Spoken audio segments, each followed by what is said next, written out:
بسم اللہ الرحمن الرحیم نحمده ونصلی علی رسولہ الکریم اما بعد۔ الاحسان اکیڈمی کے تجوید کورس کے 8ویں سبق کا عنوان ہے زبان کے حصوں کے نام۔ عربی زبان کے جو حروف ادا ہوتے ہیں کچھ انسان کے حلق سے یعنی گلے سے ادا ہوتے ہیں، کچھ جو ہے وہ زبان اور دانتوں سے ادا ہوتے ہیں، کچھ ہونٹوں سے ادا ہوتے ہیں، کچھ منہ کے خالی حصے سے ادا ہوتے ہیں، اور ایک غنہ جو ہے وہ ناک سے ادا ہوتا ہے۔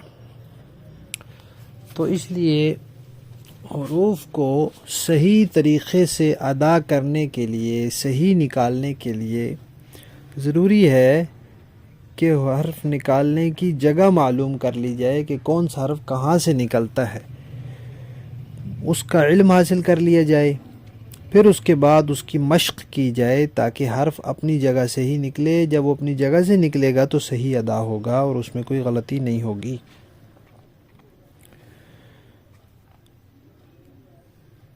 تو آج کے سبق میں ہم صرف زبان کے حصوں کے نام پڑھیں گے، چونکہ زبان کے مختلف حصے ہیں اور مختلف حصوں کے مختلف دانتوں کے ساتھ لگنے سے مختلف حروف ادا ہوتے ہیں۔ تو جو علماء تجوید ہیں انہوں نے زبان کو 6 حصوں میں تقسیم کیا ہے، 6 حصے بنائے ہیں زبان کے۔ آپ پہلے وہ تصویر دیکھ لیں جو آپ کو آج کے سبق میں بھیجی گئی ہے، اس میں آپ دیکھیں کہ نچلی طرف لکھا ہوا ہے زبان کی جڑ، اور اس میں رنگ ذرا تیز ہے۔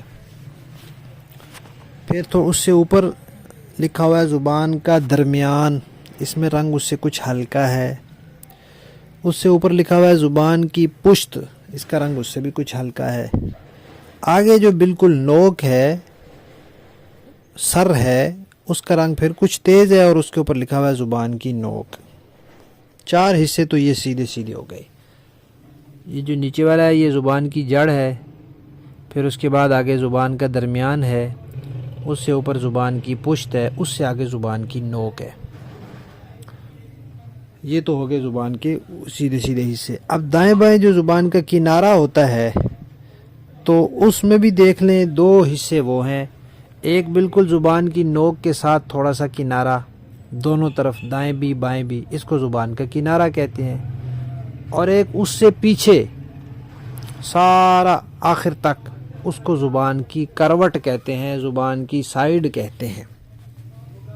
اس نقشے کو آپ نے دیکھ لیا۔ اب آپ دوبارہ پہلا صفحہ دیکھ لیں کہ زبان کے کل 6 حصے ہیں۔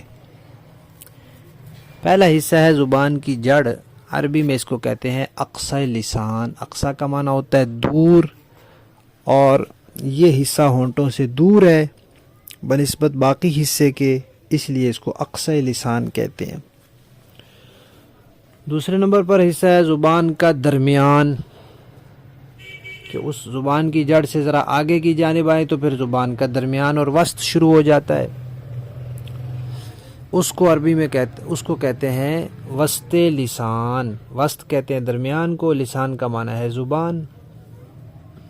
اس سے ذرا آگے آ جائیں تو آگے والی بالکل نوک کو چھوڑ کر باقی جو حصہ ہوتا ہے اس کو کہتے ہیں زبان کی پشت، یعنی ظہر لسان۔ ظہر کا معنی ہوتا ہے پشت، لسان کا معنی زبان، تو زبان کی پشت۔ اس سے آگے پھر جو بالکل زبان کا سرا، زبان کی نوک ہوتی ہے جو بالکل سامنے کے 2 دانتوں سے لگتی ہے، اس کو کہتے ہیں رأس لسان۔ رأس کا معنی ہوتا ہے سر، رأس لسان کا معنی زبان کا سر۔ 4 حصے ہو گئے یہ سیدھے سیدھے۔ 5واں حصہ ہے زبان کا کنارہ، یعنی دائیں بائیں کا گول کنارہ، یہ تقریباً 12 دانتوں سے لگتا ہے، تو اس کو کہتے ہیں طرف لسان۔ طرف لسان۔ اور 6 نمبر پر پھر زبان کی کروٹ ہے، جو داڑھوں کے سامنے زبان کے دائیں بائیں ہے، موٹا کنارہ، یہ جو انسان کے گال ہوتے ہیں، رخسار ہوتے ہیں، ان کے اندر جو چھپا ہوا ہوتا ہے، ساری داڑھوں کے ساتھ لگتا ہے، اس کو کہتے ہیں حافہ لسان۔ حافہ کا معنی ہوتا ہے کروٹ۔ تو بس یہ 6 حصے زبان کے، اور یہی ہمارا آج کا سبق ہے۔ ان کے نام یاد کرنے ہیں اور ان کا نقشہ ذہن میں بٹھانا ہے کہ زبان کی جڑ ہے اس کو اقصی لسان کہتے ہیں، وسط زبان کا درمیان ہے اس کو وسط لسان کہتے ہیں، پھر اس کے بعد زبان کی پشت ہے اس کو ظاہر لسان کہتے ہیں، آگے پھر زبان کی جو بالکل نوک ہے، سر ہے، اس کو رأس لسان کہتے ہیں، اور اس کے ساتھ پھر جو کنارہ ہے، گول کنارہ، اس کو طرف لسان کہتے ہیں، اور اس کے پیچھے جو پوری سائیڈ ہے، کروٹ ہے، اس کو حافہ لسان کہتے ہیں۔ اس نقشے کو خوب اچھی طرح ذہن میں بٹھائیں، پھر اس کے بعد جو نقشہ آئے گا اس میں زبان کے ساتھ ساتھ دانتوں کا بھی لکھا ہوا ہوگا اور دانتوں کے نام لکھے ہوں گے، اور یہ بتایا گیا ہوگا کہ کون سا حصہ زبان کا کون سے دانتوں سے لگتا ہے، تو پھر کون سے حروف ادا ہوتے ہیں۔ آج کا سبق مختصر ہے، زیادہ نہیں ہے، تاکہ اس کو اچھی طرح ذہن میں بٹھایا جائے کہ پھر مغالطہ نہ لگے، ایسا نہ ہو کہ ہم کہہ رہے ہوں زبان کی کروٹ اور آپ سمجھ رہے ہوں زبان کا کنارہ، ہم کہہ رہے ہوں زبان کا کنارہ اور آپ سمجھ رہے ہوں زبان کی کروٹ، تو یہ مغالطہ نہ لگے، خوب اس کو اچھی طرح ذہن نشین کر لیں۔ اللہ تعالیٰ اس کو ہمارے لیے آسان فرمائیں، اور قرآن پاک کو صحیح طریقے سے جیسے رسول اللہ صلی اللہ علیہ وسلم نے صحابہ اکرام کو پڑھ کر سنایا، ایسے پڑھنے کی توفیق عطا فرمائیں، اور قرآن پاک کے جتنے بھی حقوق ہیں وہ سارے ادا کرنے والا بنائیں۔ آمین۔